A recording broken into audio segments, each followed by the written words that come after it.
ప్రపంచం ఎప్పుడు ఉనికిలోకి వచ్చింది? సృష్టి శక్తి ఎవరిది? సకల జగత్తు వెనక నడిపించే అసలైన శక్తి ఆది పరాశక్తి. ఆమెనే మనం దేవి, అమ్మవారు, దుర్గామాత అంటూ ఆరాధిస్తాం. మన శరీరంలో రక్తం ఎలా ప్రవహిస్తుందో, మన శ్వాస ఎలా సాగుతుందో, ఆ అన్నిటికీ మూల కారణం ఆ శక్తి. ఆ శక్తిని గౌరవిస్తూ, ఆరాధిస్తూ మన జీవితాన్ని పవిత్రం చేసుకునే కాలం దేవీ నవరాత్రి. అసలు నవరాత్రి అంటే ఏంటో తెలుసుకుందాం రండి. అందరికీ నమస్కారం. మన శ్రీమాత డెవోషనల్ ఛానల్కి స్వాగతం. అందరూ ఎలా ఉన్నారండి? ఆ దేవి అనుగ్రహంతో మీరు అందరూ ఆనందంగా, ఆరోగ్యంగా, హాయిగా ఉండాలని మనస్ఫూర్తిగా కోరుకుంటున్నాను. నవరాత్రి అంటే 9 రాత్రులు. ఇది కేవలం ఒక పండుగ మాత్రమే కాదు. ఇది భక్తి, జ్ఞానం, ధైర్యం, సాధన అన్నిటినీ కలిపే ఒక ఆధ్యాత్మిక యాత్ర. ఈ 9 రోజుల్లో అమ్మవారు తన 9 రూపాలలో దర్శనమిస్తారు. ప్రతిరోజు ఒక కొత్త శక్తి, ఒక కొత్త ఆరాధన, ఒక కొత్త సందేశం. చెడుపై మంచి గెలవాలి, అన్యాయంపై న్యాయం గెలవాలి, అంధకారంపై వెలుగు గెలవాలి. అదే నవరాత్రి యొక్క అసలు సారాంశం.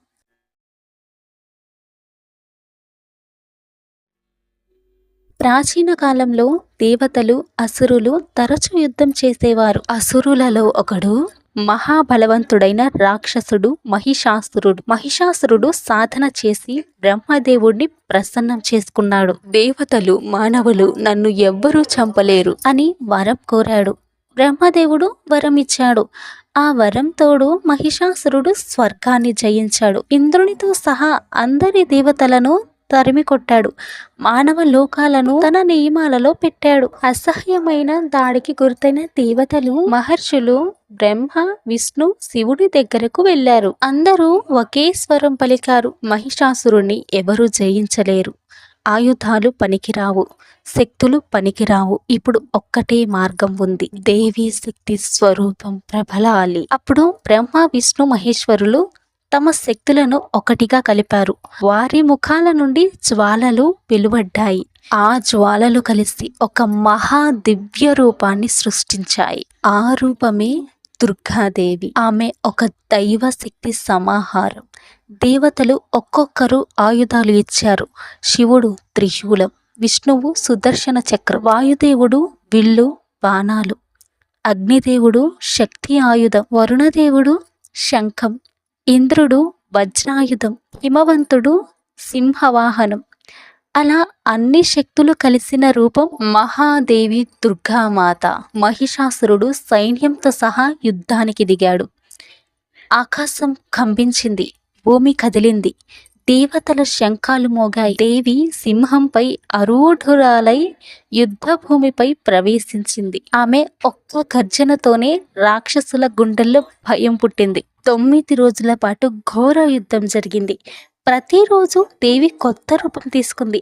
శైలపుత్రి, బ్రహ్మచారిణి, చంద్రఘట్ట, కూష్మాండ, స్కందమాత, కాత్యాయిని, కాలరాత్రి, మహాగౌరి, సిద్ధిదాత్రి. ప్రతి రూపం ఒక కొత్త శక్తి, ఒక కొత్త అస్త్రం, ఒక కొత్త సందేశం. 9వ రోజున మహిషాసురుడు ఎద్దు రూపం ధరించి దేవిని సవాలు చేశాడు. దేవి ఉగ్ర రూపం ధరించింది. త్రిశూలంతో యుద్ధరంగంలో దూసుకుపోయింది. ఆమె ఒక్క దెబ్బతోని మహిషాసురుని సంహరించింది. దేవతలు ఆకాశం నిండా స్తోత్రాలు గానం చేశారు. ఆ రోజు చెడుపై మంచి గెలిచిన రోజు, అన్యాయంపై న్యాయం గెలిచిన రోజు, అంధకారంపై వెలుగు గెలిచిన రోజు. ఆ రోజుని మనం విజయదశమిగా జరుపుకుంటాం. ఆ రోజు నుండి ముందు వచ్చే రాత్రులే దేవీ నవరాత్రులు. దేవీ నవరాత్రి అనగానే మనకు గుర్తుకు వచ్చేది దసరా ముందు వచ్చే శరన్నవరాత్రులు. కానీ నిజానికి నవరాత్రులు 4 రకాలుగా ఉంటాయి. ఒకటి వసంత నవరాత్రి. ఇది ఉగాది ముందు వచ్చి చైత్రమాసంలో జరుపుకుంటారు. వసంతకాలం ప్రారంభమవుతుందనే ఆనందంలో దేవిని ఆరాధించి నవరాత్రి ఇది. ఇంకా శారదాదేవి నవరాత్రి, గుప్త నవరాత్రులు, వారాహి నవరాత్రులు, ఇలా నవరాత్రులు ఉంటాయి. ఆశ్వీజ మాసంలో వచ్చే నవరాత్రులే శరన్నవరాత్రులు అని అంటారు. మాఘమాసం, ఆషాఢ మాసంలో వచ్చే నవరాత్రులు కొన్ని ప్రాంతాల్లో ప్రత్యేకంగా పాటిస్తారు. కానీ ఇవి అంతగా జనసామాన్యానికి తెలియదు. ఈ నవరాత్రులలో ముఖ్యమైనవిగా ఆశ్వీజ మాసంలో వచ్చి శరన్నవరాత్రులని చెప్పబడ్డాయి. నవరాత్రి మొదటి రోజు ఉదయాన్నే భక్తులు కలశ స్థాపన చేస్తారు. ప్లేట్లో బియ్యం పోసి బియ్యం పైన కలశాన్ని ఉంచుతారు. ఆ కలశంలో నీరు, పసుపు, కుంకుమ ఉంచి కొత్త వస్త్రాలు అలంకరించి ఆపై పైభాగంలో మామిడి ఆకులు, కొబ్బరికాయ పెట్టి దేవిని ఆహ్వానిస్తారు. అలాగే అఖండ దీపం వెలిగిస్తారు. అంటే 9 రోజుల పాటు ఆ దీపాన్ని అఖండ దీపంగా వెలిగిస్తారు. ప్రతిరోజు భక్తులు ఉపవాసం చేస్తారు. ఒక పూట మాత్రమే భోజనం చేసి ఎక్కువగా పండ్లు, పాలు తీసుకుంటారు. ఎందుకంటే శరీరాన్ని నియంత్రించడం ద్వారా మనసు నియంత్రణలోకి వస్తుంది. పూజలో ముఖ్యంగా చేసేవి ప్రతిరోజు అమ్మవారిని పసుపు, కుంకుమ, పువ్వులు, బెల్లం పాకంతో ఆరాధిస్తారు. దుర్గా సప్తపది, లలిత సహస్రనామం, దుర్గా అష్టోత్తర పారాయణం చేస్తారు. కుంకుమార్చన ప్రత్యేకంగా స్త్రీలు పూజలో కుంకుమార్చన చేస్తారు. ఇది శక్తి ఆరాధనకు సంకేతం. అన్నదానం. నవరాత్రులలో అన్నదానం అత్యంత పవిత్రమైనదిగా చెప్పబడింది. అయితే నవరాత్రులలో ఉపవాసం చేస్తారు అని చెప్పాను కదా. ఉపవాసం ఎందుకు చేయాలండి అంటే ఇది కేవలం ఆహారం మానేయడం కాదు, అది శరీర శుద్ధి, మనస్సు నియంత్రణ, ఆత్మ పరిశుద్ధి. నవరాత్రి రోజుల్లో వాతావరణం మారుతుంది. ఈ సమయంలో శరీరానికి తేలికైన ఆహారం అవసరం. అందుకే పండ్లు, పాలు, ఉపవాసం సూచించబడుతుంది. అలా 9 రోజుల పాటు క్రమంగా పూజలు కొనసాగుతాయి. ప్రతిరోజు ఒక ప్రత్యేక శక్తి స్వరూపాన్ని పూజించడం నవరాత్రి యొక్క అసలు సారాంశం. ఇప్పుడు ఆ 9 దివ్య రూపాల గురించి ఒక్కొక్కటిగా తెలుసుకుందాం. నవరాత్రి మొదటి రోజు ఆరాధింపబడే దేవి శైలపుత్రి అమ్మవారు. శైలం అంటే పర్వతం, పత్రి అంటే కుమార్తె. అంటే పర్వతరాజు హిమవంతుని కుమార్తె కాబట్టి శైలపుత్రి. ఆమెని మనం పార్వతి, ఉమాదేవి అని పిలుస్తాం. శైలపుత్రి అమ్మవారు ఒక చేతిలో త్రిశూలం, మరొక చేతిలో కమలం పట్టుకొని నంది వాహనంపై అరూఢురాలై దర్శనమిస్తుంది.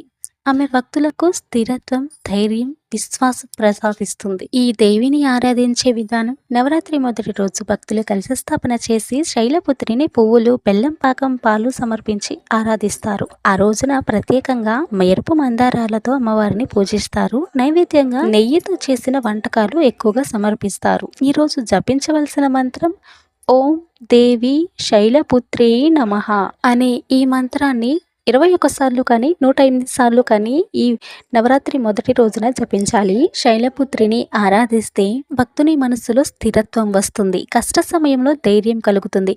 ఆధ్యాత్మిక సాధనకు బలమైన పునాది ఏర్పడుతుంది. మన శరీరంలోని మొదటి చక్రం, మూలాధార చక్రం, దానిని జాగృతం చేసేది శైలపుత్రి. అంటే ఇక్కడ నవరాత్రి తొలి రోజు మన ఆధ్యాత్మిక యాత్రకు మొదటి మెట్లు వేసినట్లే. ఇలా నవరాత్రి మొదటి రోజు అమ్మవారి ఆరాధనతో ప్రారంభమవుతుంది. తరువాతి రోజు భక్తిని, తపస్సును ప్రసాదించే దేవి. నవరాత్రి రెండవ రోజు ఆరాధింపబడే అమ్మవారు బ్రహ్మచారిణి దేవి. ఆమె పేరు బ్రహ్మచారిణి అనగా బ్రహ్మచర్యం ఆచరించే ఆమె అని అర్థం. అంటే తపస్సు, నియమం, అచంచలమైన భక్తి స్వరూపిణి. శైలపుత్రిగా జన్మించిన అమ్మవారు తన పునర్జన్మలో శివుని భర్తగా కోరుకున్న సతిలా ఈ జన్మలో కూడా పరమేశ్వరుని తన జీవిత భాగస్వామిగా స్వీకరించాలి అని సంకల్పించింది. అందుకోసం అమ్మవారు కఠోర తపస్సు ప్రారంభించారు. 1000 సంవత్సరాలు కేవలం శివుణ్ణి ధ్యానంలోనే జీవించారు. ఆ తపస్సులో అమ్మవారి శరీరం అగ్నిలా వెలిగిపోయింది. దేవతలు, ఋషులు ఆశ్చర్యపోయారు. ఆమె తపస్సు చూసి శివుడు సంతోషించి ఆమెను తన భార్యగా స్వీకరించాడు. అదే తపస్సు రూపం బ్రహ్మచారిణీ దేవి. బ్రహ్మచారిణి అమ్మవారు ఒక చేతిలో జపమాల పట్టుకొని మరొక చేతిలో కమండలం ధరించి దర్శనమిస్తుంది. ఆమె సహనానికి, తపస్సుకు, భక్తికి ప్రతీక. రెండవ రోజు అమ్మవారిని పూజించే భక్తులు తమలోని అలసత్వాన్ని, మాంద్యాన్ని తొలగించుకోవాలని కోరుకుంటారు. ఈ రోజు ప్రత్యేకంగా బెల్లం, పానకం నైవేద్యంగా సమర్పిస్తారు. ఆమెకు జపించవలసిన మంత్రం ఓం దేవి బ్రహ్మచారిణ్యై నమః. బ్రహ్మచారిణి దేవిని ఆరాధిస్తే భక్తుని జీవితంలో సహనం, ధైర్యం, ఓర్పు పెరుగుతాయి. విద్యార్థులకు విద్య సిద్ధి కలుగుతుంది. గృహస్థులకు కుటుంబంలో శాంతి ఏర్పడుతుంది. మన శరీరంలోని రెండవ చక్రం స్వాదిష్టాన చక్రం. దీనిని జాగృతం చేసేది బ్రహ్మచారిణి అమ్మవారి. అంటే రెండవ రోజు పూజ మనలో భక్తి, ధైర్యం, నిబద్ధతని బలపరుస్తుంది. ఇలా నవరాత్రి రెండవ రోజు అమ్మవారి తపస్సు, భక్తి, స్మరణతో గడుస్తుంది. మూడవ రోజు సింహవాహనంపై కూర్చొని మహిషాసురుని సంహరించిన రూపం చంద్రఘంటాదేవి ఆరాధన. చెప్పాను కదా, మూడవ రోజు ఆరాధింపబడే అమ్మవారు చంద్రఘంటాదేవి. ఆమె పేరు ఎందుకు చంద్రఘంటాదేవి అంటారో తెలుసా? ఆమె మస్తకంపై అర్ధచంద్రాకారమైన గంట ఉండేది. అందుకే ఆమెను చంద్రఘంట అని పిలుస్తారు. ఆ గంట నినాదం దేవతలకు ధైర్యం, రాక్షసులకు భయం కలిగించే శబ్దం. ఇందాక మనం బ్రహ్మచారిణి దేవి అమ్మవారి పురాణ కథ తెలుసుకున్నాం కదా. ఇప్పుడు చంద్రఘంటాదేవి పురాణ కథ వివరిస్తాను. పార్వతీ అమ్మవారు శివుడిని వివాహం చేసుకున్న తరువాత ఆమె రూపం చంద్రఘంటగా ప్రసిద్ధి చెందింది. అయితే ఒకసారి దేవతలు మహిషాసురుడి పీడనకు బాధపడి అమ్మవారి వద్దకు శరణు కోరారు. ఆ సందర్భంలో అమ్మవారు యుద్ధానికి సిద్ధమై సింహవాహనంపై కూర్చొని తన శరీరమంతా ఆయుధాలతో అలంకరించుకొని యుద్ధ భూమిలో ప్రవేశించారు. ఆమె మస్తకంపై ఉన్న చంద్రఘంట శబ్దం వినగానే అసురుల సైన్యం భయంతో వణికిపోయింది. ఆ శబ్దం వల్లే మహిషాసురుడు కూడా తన శక్తిని కోల్పోయాడు. అమ్మవారి రూపం చంద్రఘంట. అమ్మవారు 10 చేతులతో దర్శనమిస్తారు. ఒక్కో చేతిలో త్రిశూలం, ఖడ్గం, గద, కమలము, శంఖం, ధనస్సు, జపమాల వంటి ఆయుధాలు ఉంటాయి. ఆమె వాహనం సింహం. ఆమె శరీరం నుండి వెలువడే బంగారు కాంతి భక్తుల హృదయాలను ఆవరిస్తుంది. మూడవ రోజు అమ్మవారిని పూజించే భక్తులు తమలోని భయబంధకాలు, అడ్డంకులు తొలగించుకోవాలని కోరుకుంటారు. ఈ మూడవ రోజు ప్రత్యేకం పుష్పం, గులాబీ పువ్వులు. ప్రత్యేక నైవేద్యం పాలు, పాయసం. ఆమెకు జపించే మంత్రం ఓం దేవి చంద్రఘంటాయై నమః. చంద్రఘంటాదేవిని ఆరాధిస్తే భక్తుల జీవితాల్లో శాంతి, సౌఖ్యం కలుగుతాయి. భయం, వ్యాధులు, దుష్టశక్తులు తొలగిపోతాయి. యుద్ధంలో, పోరాటంలో గెలుపు కలుగుతుంది. మన శరీరంలోని మూడవ చక్రం మణిపూరక చక్రం. దానిని జాగృతం చేసేది చంద్రఘంటాదేవి. అంటే మూడవ రోజు పూజ మనలో ధైర్యం, శక్తి, సమరసత్వం కలిగిస్తుంది. ఇలా నవరాత్రి మూడవ రోజు అమ్మవారి యుద్ధ రూపం ఆరాధన జరుగుతుంది. తరువాతి రోజు వటవృక్షాల నీడలో కూర్చొని ఋషులను రక్షించే రూపం కూష్మాండాదేవి ఆరాధన. నవరాత్రి 4వ రోజు ఆరాధింపబడే అమ్మవారు కూష్మాండాదేవి. ఆమె పేరులోనే ఒక రహస్యం ఉంది. కూష్మాండ అనగా కుంభ అంటే గుమ్మడికాయ ప్లస్ అండ అంటే సృష్టి గింజ. అంటే గుమ్మడికాయ లాంటి విశ్వాన్ని తన చిరునవ్వుతో సృష్టించిన తల్లి అని. కూష్మాండాదేవి యొక్క పురాణ కథ ఇప్పుడు వివరిస్తాను. సృష్టి ప్రారంభంలోనే విశ్వమంతా చీకటితో నిండిపోయి ఉండేది. ఎవరికి కాంతి లేదు, దిక్కు లేదు, దారి లేదు. అప్పుడు ఒక దివ్య శక్తి చిరునవ్వుతో వెలుగులు విరజిమ్మింది. ఆ శక్తి ఎవరిదో కాదు, కూష్మాండాదేవి. ఆమె తన హాస్యంతోనే సూర్యుడి లోకాన్ని సృష్టించింది. సూర్యమండల మధ్యలో కూర్చొని అక్కడి నుండి మొత్తం విశ్వానికి శక్తినిచ్చే అమ్మవారే ఈ కూష్మాండాదేవి. ఆమె కాంతి వలనే ఈ భూమిపై జీవం సాధ్యమైంది. కూష్మాండాదేవి రూపం ఎలా ఉంటుంది అంటే, కూష్మాండాదేవి అష్టభుజదేవిగా ప్రసిద్ధి. ఆమె 8 చేతుల్లో కమండలము, ధనస్సు, బాణం, పద్మం, అమృత కలశం, జపమాల, గద, చక్రం వంటి ఆయుధాలు ఉంటాయి. ఆమె వాహనం సింహం. ఆమె ముఖం ఎల్లప్పుడూ స్నిగ్ధమైన చిరునవ్వుతో ప్రకాశిస్తుంది. 4వ రోజు అమ్మవారిని పూజించే భక్తులు ఆయురారోగ్యం, సంపద కోసం ప్రార్థిస్తారు. ఆ రోజు ప్రత్యేక పుష్పం చామంతి పువ్వు, ప్రత్యేక నైవేద్యం గుమ్మడికాయతో చేసిన వంటకాలు, పులిహోర, పాలు. ఆమెకు జపించే మంత్రం ఓం దేవి కూష్మాండాయై నమః. కూష్మాండ అమ్మవారిని ఆరాధిస్తే భక్తుని శరీరంలో ఆరోగ్యం, ఉల్లాసం పెరుగుతుంది. సూర్యగ్రహ దోషాలు తొలగిపోతాయి. సర్వవ్యాధి నివారణ జరుగుతుంది.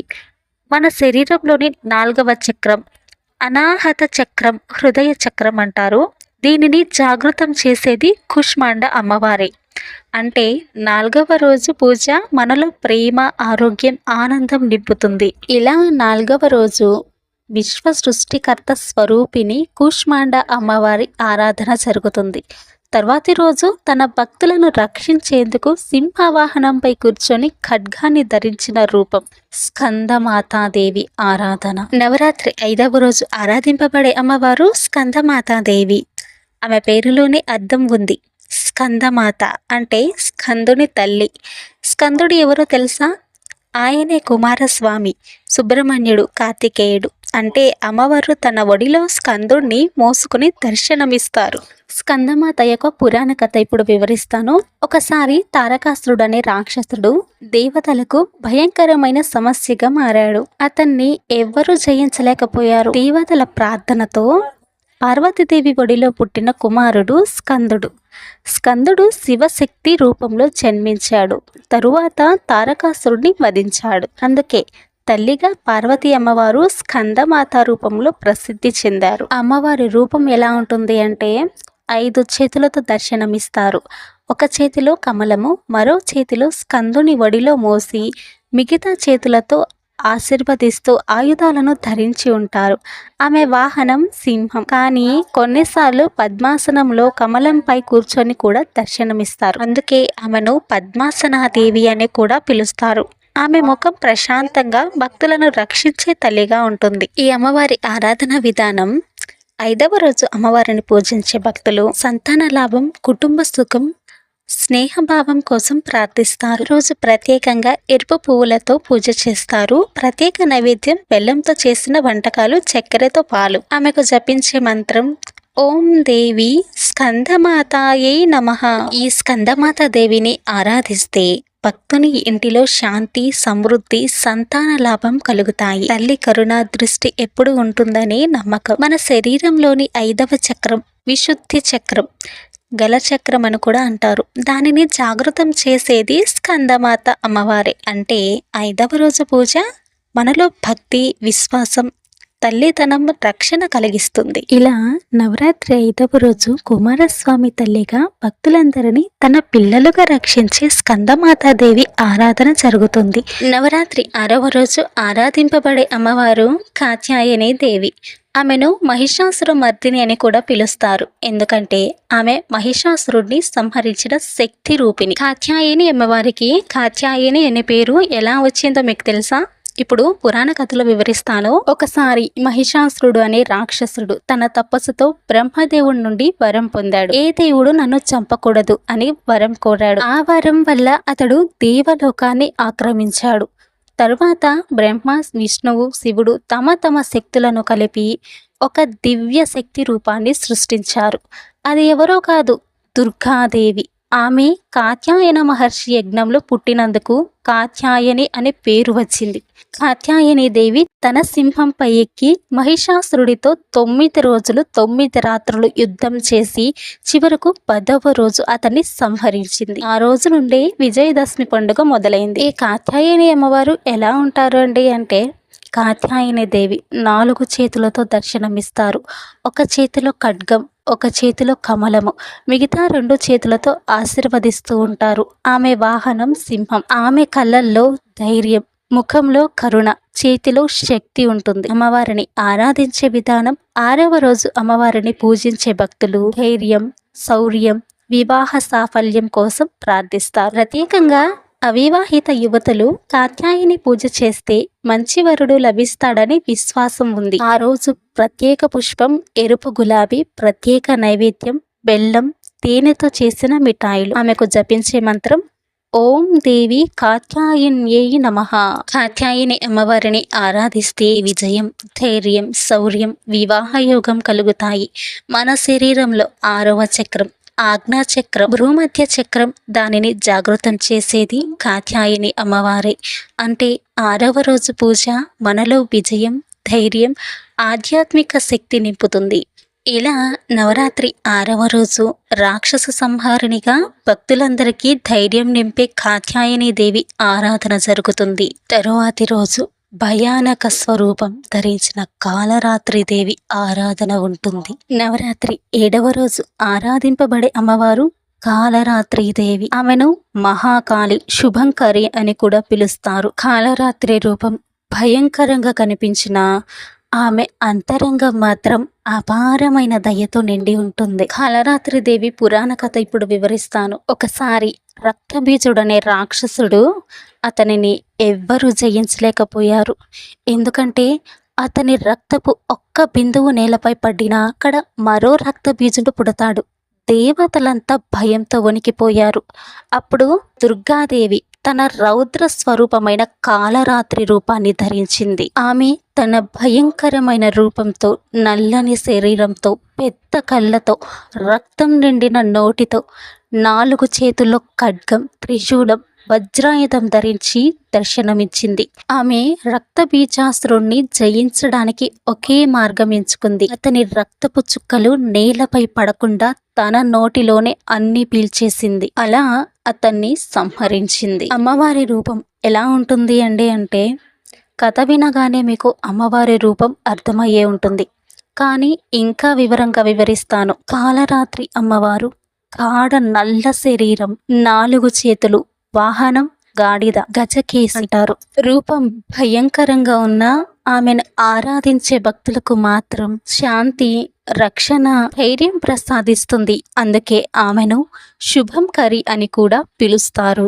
అమ్మవారి ఆరాధన విధానం: 7వ రోజు అమ్మవారిని పూజించే భక్తులు అన్ని రకాల అపాయాలు, దురదృష్టాలు, భయం తొలగిపోవాలని కోరుకుంటారు. ప్రత్యేక పుష్పం నీలిరంగు పుష్పాలు, ప్రత్యేక నైవేద్యం పులిహోర. ఆమెకు జపించే మంత్రం ఓం దేవి కాలరాత్రే నమః. కాలరాత్రి దేవిని ఆరాధిస్తే భూత ప్రేత దుష్ట శక్తులు దరిచేరవు, భయం తొలగిపోతుంది, భక్తునికి విజయం, ధైర్యం కలుగుతుంది. మన శరీరంలోని 7వ చక్రం సహస్రార చక్రం అంటే తలపై ఉండే సహస్రార పద్మం. దానిని జాగృతం చేసేది కాలరాత్రి అమ్మవారి. అంటే 7వ రోజు పూజ మనలోని అజ్ఞానం, భయం తొలగించి జ్ఞానం, ఆత్మవిశ్వాసం నింపుతుంది. ఇలా నవరాత్రి 7వ రోజు భయంకరమైన రూపంలో కనిపించిన తన భక్తులకు రక్షణ ఇచ్చే తల్లిగా కాలరాత్రి దేవి ఆరాధన జరుగుతుంది. తరువాతి రోజు మహాగౌరి స్వరూపం. మహాగౌరి రూపంలో ప్రశాంతమైన కరుణామయ స్వరూపం కలిగిన అమ్మవారి ఆరాధన ఉంటుంది. చెప్పాను కదా, నవరాత్రి 8వ రోజు ఆరాధింపబడే అమ్మవారు మహాగౌరీదేవి. ఆమె రూపం పాలు పొంగినట్లు శుభ్రమైన, నిశ్శబ్దమైన, కరుణామయమైన రూపంగా ఉంటుంది. ఆమెను చూసిన వారికి భయం తొలగిపోతుంది, మనసులో ప్రశాంతత వెల్లివిరుస్తుంది. అమ్మవారి పురాణ కథ ఇప్పుడు వివరిస్తాను. పురాణాల ప్రకారం భగవతి పార్వతీదేవి భగవంతుడైన శివుడిని పొందడానికి ఘోరమైన తపస్సు చేసింది. ఆ తపస్సులో సంవత్సరాల తడబడి కఠినమైన వ్రతాలు చేసి ఆమె శరీరం నల్లగా కాంతిహీనంగా మారిపోయింది. తరువాత మహాదేవుడు ఆమె తపస్సు చూసి సంతోషించాడు. గంగా నదితో ఆమెను స్నానం చేయించాడు. ఆ స్నానం తరువాత ఆమె శరీరం మళ్ళీ ప్రకాశవంతంగా మారింది, ఎంత తెల్లగా కాంతివంతంగా మారింది. అప్పుడు ఆమె మహాగౌరీ దేవిగా ప్రసిద్ధి చెందింది. మహాగౌరీ రూపం ఎలా ఉంటుంది అంటే మహాగౌరీదేవి 4 చేతులు కలిగి ఉంటారు. ఒక చేతిలో త్రిశూలం, మరొక చేతిలో డమరుకం, మిగతా 2 చేతులతో ఆశీర్వాదమిచ్చే స్వరూపం. ఆమె వాహనం ఎద్దు అంటే వృషభం.